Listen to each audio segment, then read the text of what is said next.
ધીમે ધીમે હવે ગરમીઓ શરૂ થઈ ગઈ છે, ત્યારે દરેક વ્યક્તિને કંઈકનું કંઈક જમવાની જગ્યાએ પીવાની ઈચ્છા થશે. અને ગરમીની અંદર લીંબુ પણ ઘણીવાર મળતા નથી. મળે છે તો તેમાં રસ નથી હોતો અને ખૂબ જ મોંઘા હોય છે.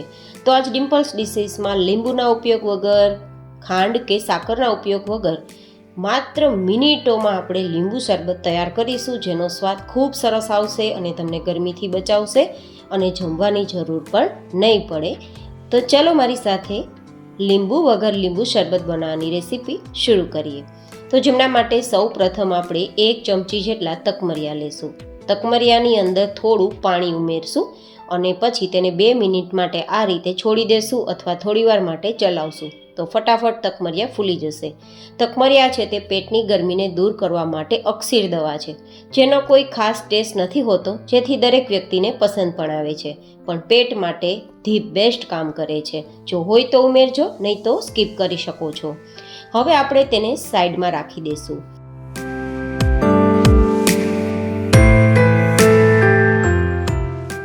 અને મિક્સર જારની અંદર લગભગ 10 થી 12 પત્તા ફુદીનાના લેશું. તમે સૂકો ફુદીનો હોય તો 1 થી 1.5 ચમચી જેટલો લઈ શકો છો.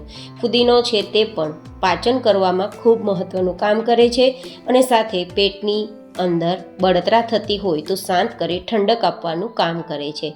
સાથે આપણે એકાદ મુઠ્ઠી જેટલા લીલા ધાણા લેશું. ધાણા પણ તમે વધઘટ કરી શકો છો.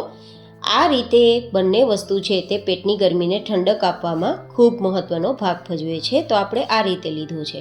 હવે લીંબુના ઉપયોગ વગર લીંબુ શરબત તૈયાર કરીએ છીએ તો અહીંયા લેશું 1 ચમચી જેટલો આમચૂર પાવડર. આમચૂર પાવડરની કોઈ ખાસ કિંમત નથી હોતી અને દરેકના ઘરમાં લગભગ હોય જ છે. તો તમે આમચૂર પાવડરનો ઉપયોગ કરીને લીંબુ શરબત તૈયાર કરશો તો ખૂબ જ સારો ટેસ્ટ આવશે.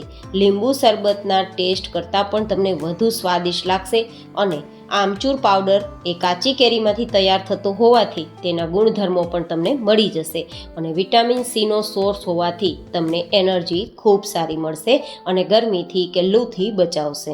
હવે આપણે તેને મીઠાશ આપવા માટે અહીંયા ખાંડ કે સાકરનો ઉપયોગ નથી કરવાના, પણ 3 ચમચી જેટલો ગોળ ઉમેરીશું.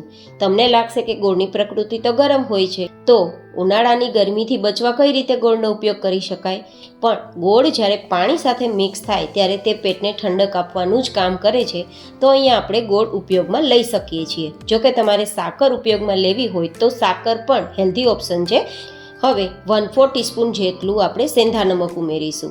સાથે 1/4 ટીસ્પૂન જેટલું કાળું નમક, જેને સંચર પાવડર કહીએ, તેને પણ ઉમેરી દઈશું. સાથે 1/4 ટીસ્પૂન જેટલો શેકેલા જીરાનો પાવડર.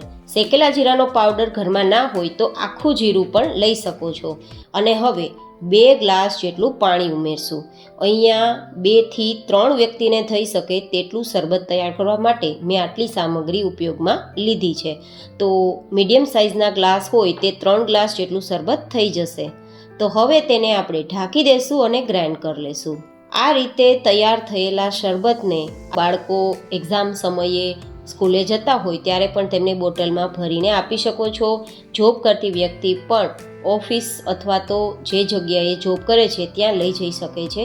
ખૂબ જ હેલ્ધી આ શરબત તૈયાર થયું છે અને ખૂબ જ ઠંડક આપે તેવું અને પ્રમાણમાં ખૂબ સસ્તું કહેવાય અને હેલ્થમાં કહીએ તો તેની કોઈ ટક્કર નહીં.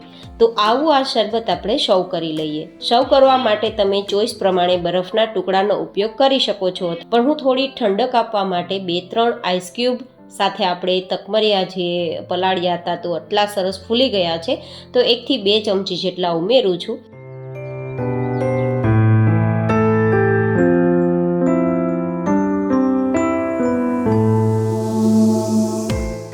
અને પછી તૈયાર કરેલ શરબત આ રીતે આપણે ગ્લાસમાં લઈ લેશું અને પછી ઉપરથી એકાદ ફુદીનાના પત્તાથી અને ચાટ મસાલાથી આપણે ગાર્નિશ કરીશું.